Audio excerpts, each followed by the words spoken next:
যেতিয়া গৰু মৰে বা গৰুৰ বেমাৰত আক্ৰান্ত হয় তাক চিকিৎসা কৰিব লাগে। কোনো গৰুৰ যেতিয়া বেমাৰ হয় বা গৰু বা কিবা বেমাৰত আক্ৰান্ত হৈ মৰিবলৈ ধৰে বা মৰে, তেতিয়া গৰুক ক'ত লৈ যাব লাগে? ডক্টৰৰ ওচৰত লৈ যাব লাগে, চিকিৎসালয়ত লৈ যাব লাগে। বিধায়কৰ ওচৰত লৈ গ'লে গৰুৰ বেমাৰ ভাল হ'ব নেকি? বিধায়কে কিবা বেমাৰ ভাল কৰাৰ এক্সপাৰ্ট নেকি? গতিকে আজিৰ তাৰিখত এওঁলোকে এনেই গোমাতা বুলি চিঞৰি থাকে, কিন্তু গোমাতাক সেৱা শুশ্ৰূষা কৰিবলৈ ভেটেনেৰি ডিপাৰ্টমেণ্টে যিখিনি ব্যৱস্থা ল'ব লাগে সেই ব্যৱস্থাখিনি তেওঁলোকে লোৱা নাই।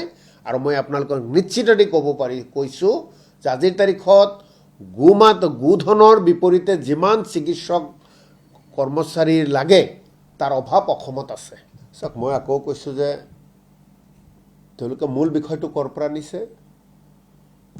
গৰুখতি প্ৰকল্প। গৰুখতি প্ৰকল্পত গিৰ গাই আনিছে, তাৰ পৰা গিৰ গাই নোহোৱা হৈছে। গিৰ গাই ক'ত ওলাইছে? জয়ন্ত মল্ল বৰুৱাৰ ফাৰ্মত ওলাইছে। গিৰ গাই ক'ত ওলাইছে? সিদ্ধাৰ্থ ভট্টাচাৰ্যৰ নাম ওলাইছে। বিজেপিৰ ৰাজ্যিক সভাপতি দিলীপ শইকীয়াৰ নাম ওলাইছে। বিজেপিৰ আৰু কেইবাজন বিধায়কৰ নাম ওলাইছে। তেওঁলোকৰ নেতাপালী নেতাসকলৰ নাম ওলাইছে। আৰু তাৰপিছতে মুখ্যমন্ত্ৰী ডাঙৰীয়াই মূল বিষয়টো তল পেলাবলৈ বিভিন্ন বিষয়বিলাক আপোনালোকৰ আগত বা মানুহৰ আগত দাঙি ধৰিছে।